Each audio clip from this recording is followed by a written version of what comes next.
اللہ نے ان چیزوں سے روکا نہیں ہے. عورت شادی کرو، تمہیں اللہ نے اجازت دی ہے، اولاد ہے ان کی پرورش کرو، کمانا ہے تو کماؤ، سونا چاندی کماؤ، کون روکتا ہے؟ اور سواریاں اچھی رکھنی ہے تو رکھو. میرے نبی نے گدھے پر بھی سواری کی، خچر پر بھی کی، اونٹ پر بھی کی، اور اعلی نسل کے گھوڑوں پر بھی کی. تو آپ نے امت کے تمام طبقات کے لیے راستہ دکھا دیا. اسلام میں صرف غربت کا نمونہ نہیں، اسلام چپڑاسی سے لے کر بادشاہ تک کا نمونہ پیش کرتا ہے، اور زندگی کے ہر پہلو پر میرے نبی کا نور پڑ رہا ہے اور ان کی روشنی پڑ رہی ہے کہ بادشاہوں کو بھی اگر زندگی گزارنی ہے تو نبی کے طریقے کو دیکھیں گے. ایک دفعہ سعد بن عبادہ آپ کے لیے ایک جوڑا لائے کپڑوں کا، کہا جی آپ کو پہنانا ہے. آپ نے پوچھا کتنے کا ہے؟ فرمایا 27 اونٹ دے کے یہ جوڑا خریدا ہے. 27. آج بھی ماٹھے سے ماٹھا اونٹ 2 لاکھ کا ہے. تو تم اسی ردی اونٹ پہ رہو 2 لاکھ، تو 54 لاکھ کا جوڑا میرے نبی نے پہنا. انکار نہیں کیا. تو اتنا مہنگا لے گا، لے جا، میں نہیں پہنتا.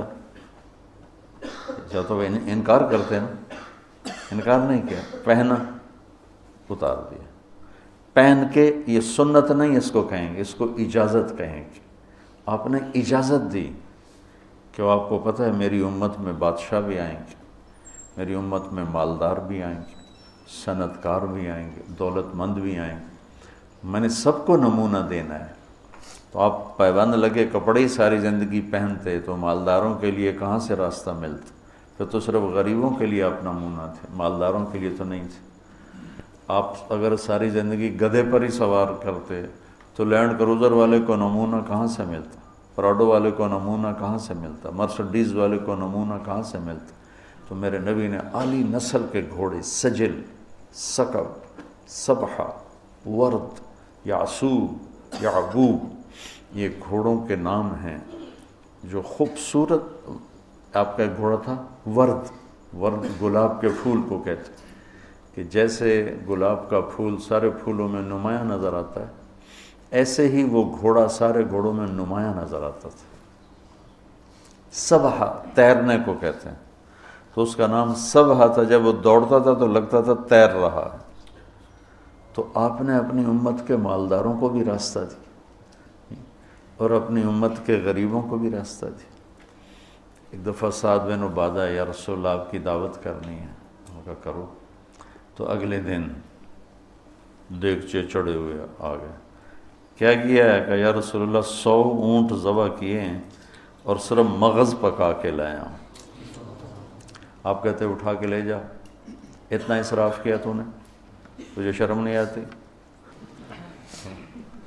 اتنا اسراف کیا ہے، اس سے مسجد بن جاتی. اتنا اسراف کیا ہے، اس سے غریب کی شادی ہو جاتی. اتنا اسراف کیا ہے، اس سے فلاں کا علاج ہو جاتا. تو آپ کہتے لے جا، میں نہیں کھاتا. اور کوئی نہیں کھائے گا، تو نے اتنا اسراف. یا رسول اللہ 100 اونٹ ذبح کر کے صرف مغز نکال کے پکایا ہے، آپ کو کھلانا تھا. میرے نبی کو تو 1 اونٹ کا مغز ہی کافی تھا، 100 کیوں ہیں؟ اور آپ کہہ رہے ہیں ٹھیک ہے. لیکن مالداروں کو اجازت دے دی بڑی دعوت کرنے کی، بڑا ولیمہ کرنے کی، بڑی ضیافت کرنے کی. اور 100 اونٹ آپ نے جو جلد لے جاؤ، غریبوں سے کہا لے جاؤ.